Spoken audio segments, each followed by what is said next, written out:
Well, welcome to another episode of Traveling Through History. Hopefully, you got a chance to see our last episode, which was about the split of Virginia into two states, West Virginia and Virginia, and some of the reasons and history behind that. And so we're following up that episode with tonight's episode, where we're going to talk about the split of the original Carolina colony and why it split into North Carolina and South Carolina. I actually live in the state of North Carolina now. 27 years have been a resident of the state. Originally come from the beautiful state of Virginia, who we did our last episode about. But tonight we're going to focus on this Carolina colony that actually ended up splitting and some of the reasons why. Carolina was established in 1663, a full 55 years after Virginia. After the failed attempt at the colony of Roanoke, they finally were able to settle the colony of Carolina.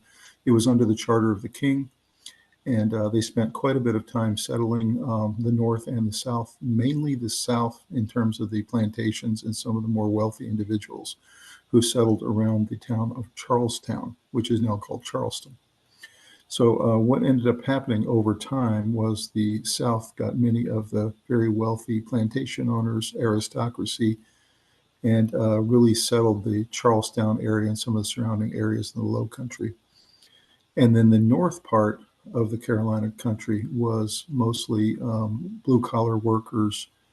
There were some farms and other things, but for the most part, the wealth was not concentrated in the north as of yet. And so over time, these two areas of the state started to diverge in terms of their political interests, their financial and economic interests. One part of the state was viewed much more favorably by the king, and the other part of the state was much more of a blue-collar area. And so we're going to get into all of the reasons why these two parts of the state ended up subdividing into two states. And we'll get into that history. Let's talk about it now. So in terms of the split of North and South Carolina, the Carolina Grant began as one entity. Geographical and political differences among its English settlers would eventually cause the split, however, many years later. North Carolinians were small tobacco farmers, not plantation builders. South Carolinians developed a low-country agricultural system that relied upon slave labor to grow and export rice and cotton and indigo. Small farmers and frontiersmen grew angry at the political and economic power held by coastal planters, especially in South Carolina. These tensions would ignite during the American Revolution, turning the Carolinas into a fierce battle between North and South, East and West. Long before the arrival of the first European settlers, many American Indian groups lived in the region now known as the Carolinas. These major language families, three major language families were represented in the American Indian population: the Iroquois, the Sioux, and the Algonquin. Early inhabitants included the Cherokee, Catawba, Creek, and Tuscarora, among many others in the Carolinas. The earliest European exploration of present-day South Carolina took place around 1514 by Spanish explorers. Italian explorer Giovanni da Verrazzano explored the coastal region of present-day North Carolina in 1524. Although Spanish explorers made several attempts at colonizing both areas over the next few decades, no permanent settlements were ever established until 1670. Coastal North Carolina was the site of the first English attempts to colonize the New World. Two colonies began in the 1580s under the charter granted by Queen Elizabeth to Sir Walter Raleigh. Both were Roanoke Island and both failed. In another early colonization effort, a group of French Huguenots started a short-lived settlement in Paris Island in 1562. In the 1650s, about 100 years later, the first permanent English settlers in North Carolina actually came from the southern part of the Virginia colony and settled in Albemarle area in the northern part of present-day North Carolina. 13 years later, Charles II granted a charter to 8 Englishmen who would serve as Lord Proprietors of the Carolina Grant. In honor of King Charles I, the name Carolina was given to the colony, and the word for Charles is Carolus. In 1669, the proprietors attempted to implement a rigid social structure in the Carolinas. The plan was outlined in the fundamental constitutions of Carolina, which was written by the political philosopher John Locke. And if you haven't seen our episode on John Locke, you should definitely check it out. He was a really fascinating writer and philosopher, and he had a huge impact on the United States and pre-revolutionary United States. He actually wrote this Fundamental Constitutions for Carolina. He was the secretary to Sir Anthony Ashley Cooper, one of the 8 proprietors of the Carolina Territory. According to the Fundamental Constitutions, as he wrote, the Carolina Grant was divided into square counties in every county. Each of the 8 proprietors owned 12,000 acres each. Other ranks of nobility were assigned tracts of land no smaller than 3,000 acres. Labor on each manor was done by leet men and women, over whom their owners were guaranteed absolute power and authority, and who were bought and sold as part of the property of the manor. More than a few colonists questioned the practicality of the system laid out by the Fundamental Constitutions. However, while a city might be laid out in squares, a county shaped by rivers, creeks, hills, swamps, and mountains was not so easily demarcated in squares. The colonists felt that the mere abundance of land meant that development would be free and open and not subject to strict regulation. Although the Fundamental Constitution remained technically in effect for several decades, the document had little to do with the actual development of the Carolinas. Geography also shaped the Carolina and its culture. The vastly different environments of the northern and southern parts of the Carolina Grant dictated that settlements would develop in significantly different ways over time. The harbor and natural coastline of southern Carolina allowed easier trade with the West Indies. The result was a development of an urban, cultured, and cosmopolitan society made up of wealthy planters and merchants. In the north, many settlers were small farmers who drifted from Virginia and planted tobacco, as they had done at home in Virginia. Centered on Albemarle Sound, northern Carolina was poor but independent. The population was diverted with the arrival of thousands of immigrants from Scotland, Ireland, and Germany to the Carolinas. Their practice of farming was not heavily dependent upon slave labor in the southern region of the state as of yet. In the southern part of the grant, the proprietors, early settlers from Barbados, founded Charleston in 1680 on the coast where the Ashley and Cooper rivers flowed into the Atlantic. The planters learned how to grow rice, a lucrative export crop they could send to the Indies. The easily flooded lowlands along the rivers were ideally suited for its cultivation. Cotton, as a staple crop used in manufacturing textiles, found favorable conditions on the sandy sea islands that fringe the coast along the South Carolina coast. Indigo, a plant that produced a coveted blue dye, was later added to the list of Carolina products that were sold profitably abroad all over Europe. All of South Carolina's crops lent themselves to being worked by large groups of laborers, and by 1720, more than half of the people in South Carolina were enslaved workers. Large plantation and slave owners dominated South Carolina society. Because the low country that produced their wealth was so rampant with disease, however, the planters took to keeping to townhouses in Charleston and coming out and visiting their farms over time. They spent at least the summer months in the city, when malaria was at its peak. In the meantime, the enslaved workers labored in the midst of heat, humidity, and swarms of mosquitoes. Pirates posed another problem for the Carolinas. The colony's unusual coast, with its sandbars and shallows, provided a haven for pirate ships. Furthermore, the colonists frequently benefited from purchasing the pirates' goods. The capture and execution of the pirate known as Blackbeard in 1718 ended the threat of piracy in the Carolinas. Trouble with the native inhabitants started when the settlers began encroaching on their farmland and capturing and enslaving them. Between slave raids of 1670 and the strain of deadly smallpox brought over by Europeans, the American Indian population in the Carolina region declined sharply over time. Some groups of American Indians decided to fight back, beginning with the Tuscaroras. After a long, bloody war, the Tuscaroras were defeated in 1713, with many survivors drifting north to rejoin the Iroquois tribes in North Carolina. In 1715, two more American Indian tribes battled the colonists in South Carolina, the Yamasees and the Creek. English colonialism in South Carolina might have to come to an end. The Cherokees did not participate, however, and the colony remained intact, and they were able to fight off these Indian tribes. Meanwhile, the colonists themselves were divided by political disagreement. Edward Hyde came from England in 1711, claiming the office of governor of Carolina.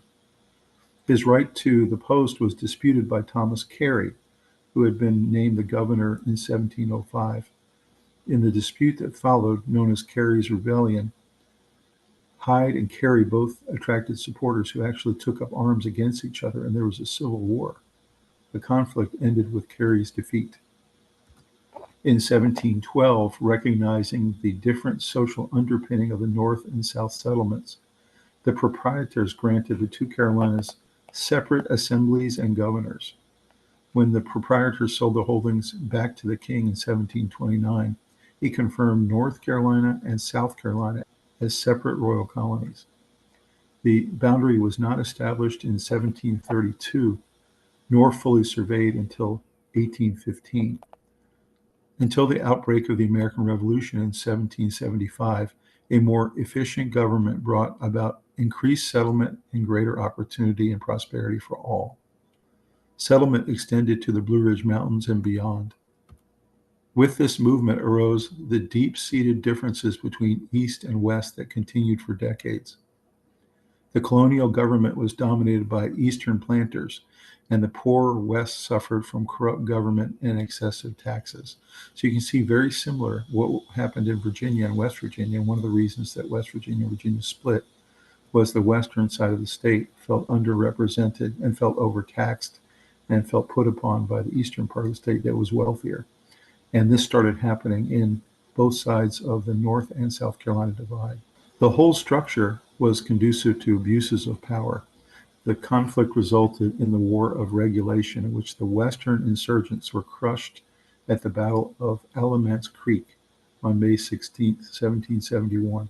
The battle-weary Carolinians fought through the French and Indian War in the 1760s and the Revolutionary War in the next decade, only to become the site of the first shots fired in the Civil War on April 12, 1861. South Carolina lost 1/5 of its adult white males over the course of the Civil War. When the Union troops led by General William Tecumseh Sherman overcame the Confederates, they left a path of destruction in their wake. It took many years for the war-torn area to recover. So as you can see, because of this incredible difference between the two states and because of the grant that the king gave and eventually separated officially these two states into two colonies before the Revolution, they ended up staying apart and the official borders were drawn.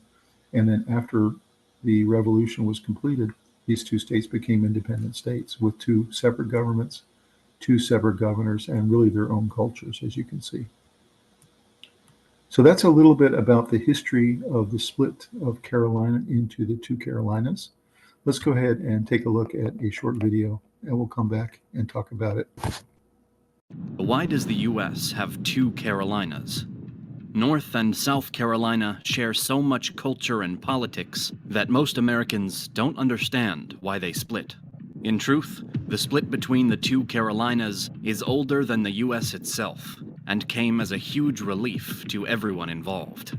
The area that became the Carolinas saw its first European visitors when the Spaniards arrived in 1512, but they never even named, let alone settled the area.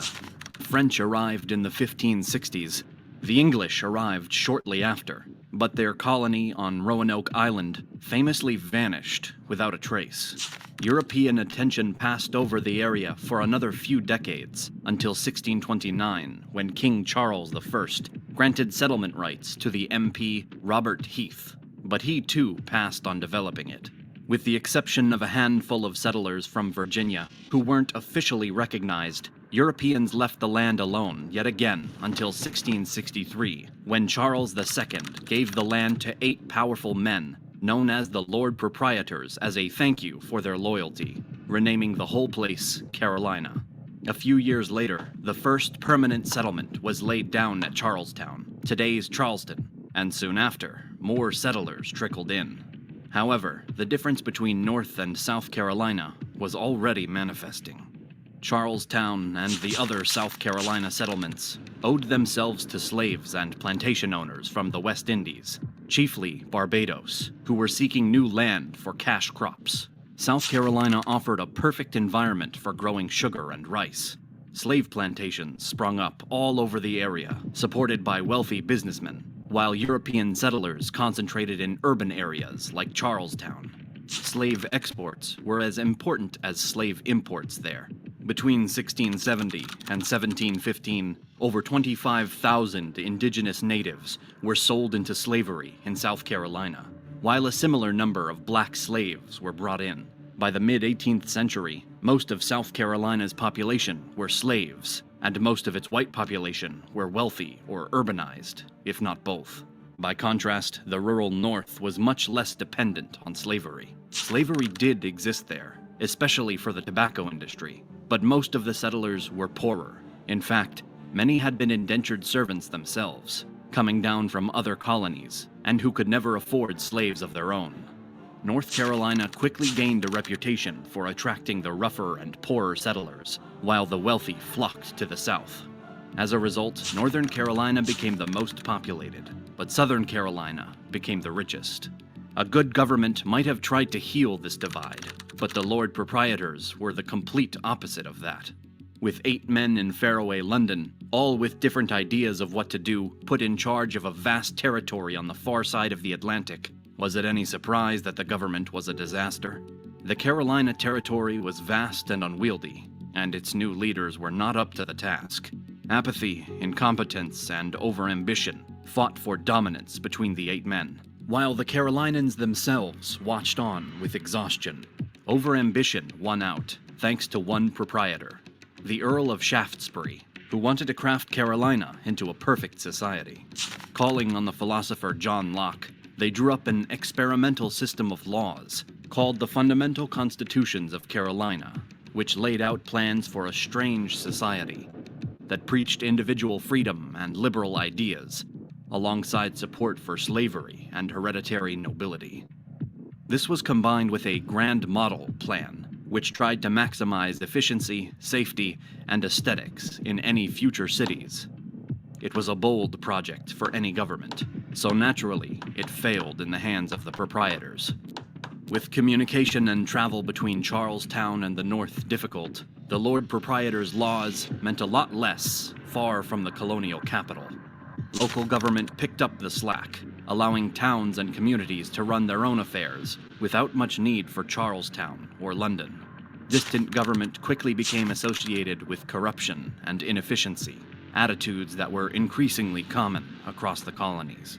Distrust and resentment of the Lord Proprietors was so bad in the North, a settler named John Culpeper in Albemarle County in the North staged a bloodless rebellion against their officials. Culpeper gathered dozens of men, jailed the Lord Proprietor's tax official, and staged their own elections. Culpeper was summoned to England and put on trial as a rebel, but Lord Shaftesbury ended up taking his side. After all, Shaftesbury admitted there was no real government in Carolina, so Culpeper and his supporters were well within their rights to resist anything pretending to be one. Culpeper was declared innocent. It was an embarrassing display for the Lord Proprietors. By this point, word of the chaos and poor management was widespread, and new settlers were passing up Carolina in favor of other settlement locations, like Pennsylvania. In a desperate attempt to attract more settlers, the proprietors rewrote the Fundamental Constitution no less than 3 times in 1682, which only convinced critics that the government was a failure. North Carolinians continued to resist and revolt against the proprietors, which confirmed the South's impression that their neighbors were unruly troublemakers. Another high-profile bloodless revolt in 1711, led by Thomas Carey against proprietor-appointed Edward Hyde, showed that nothing had improved in the management of the colony. 1711 would be the hardest year yet. On top of Carey's rebellion, a terrible drought struck the region, as did an outbreak of yellow fever. But the greatest trial would come from the indigenous natives. In September 1711, the Tuscarora natives in North Carolina decided they'd had enough of dealing with the settlers and launched a surprise attack. For a week, the Tuscarora killed hundreds of settlers, burned their farms, and slaughtered their livestock all across North Carolina. A large portion of the settlers were killed, and most of the major settlements were damaged. By the time a relief force of British troops arrived, the entire area was practically desolate. The Tuscarora would slowly be whittled down over the following years, but the damage they left behind in the initial fighting was immense. It was so bad that officials suggested abandoning North Carolina entirely and resettling the survivors in the South, but most of the survivors refused to leave. It was the final straw. After decades of ineffective rule, rebellion, economic inequality, and conflict with natives, everyone was fed up. Writing off the devastated North as a loss, the proprietors decided to split North and South Carolina, if only to rid themselves of an irritant. North Carolina would be returned to the king as an entirely separate royal colony. It'd be his problem to deal with now. The proposal was welcomed by pretty much everyone, and on January 24, 1712, North and South Carolina officially became separate colonies, never to unite again. Although South Carolina would finally be taken out of proprietor hands, and made a royal colony too, in 1719, there was never a serious attempt to reunite them. The Carolinas had never shared much more than a name, and some terrible leadership. Any lingering animosity between them faded quickly, and the two colonies were on good terms when they both rose up against the British after the Revolutionary War broke out. On May 23, 1778, South Carolina became the 8th U.S. state, and the North followed in November the following year as the 12th. Today, the two Carolinas are happy neighbors with plenty of shared values and history.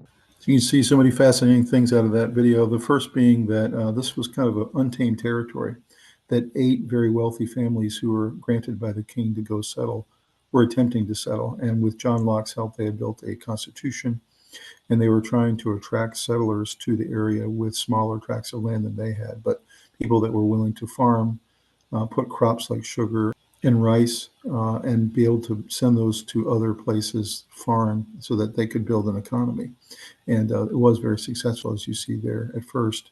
North Carolina, of course, was settled by much poorer folks, people that were working class folks that couldn't afford slavery and were working their very small farms for subsistence. And so the cultures started diverging very quickly. You had the very wealthy plantation owners in the South, and you had the less wealthy, more working class people in the North. And so the dichotomy between the two started to get larger and larger. Then when you had the big revolt by the American Indians in 1711, mostly in the North, that was very devastating, killed many of the settlers there and took much of their land and devastated their little towns. That actually convinced the South Carolinians even more that they wanted to separate from the North. And so they essentially drafted up a proposal to the king to take the North Carolina colony back, and that they would focus just on the South, and that he could do whatever he wanted with North Carolina. And that separated the two states irrevocably, at the time colonies, but separated them forever so that they would no longer come together and be one state, but instead be two in the post-revolution America. So hopefully you enjoyed that. You learned a lot about the Carolinas, why they split into two. There were many reasons, of course, and we went over many of them there. As I discussed with you earlier, I live in the state of North Carolina. I've enjoyed every minute of being here the last 27 years. I love the state. It's a great place to live. South Carolina is a great state too. I love to visit there. And then, of course, in our last episode, we reviewed my home state where I came from originally, which was Virginia. So hopefully you've enjoyed this episode today. You've learned a lot about this split of the Carolinas. Please like this video, subscribe to the channel. We have a lot of great content coming your way, and we hope you love history as much as we do. We'll see you next time on an episode of Traveling Through History. Have a good night.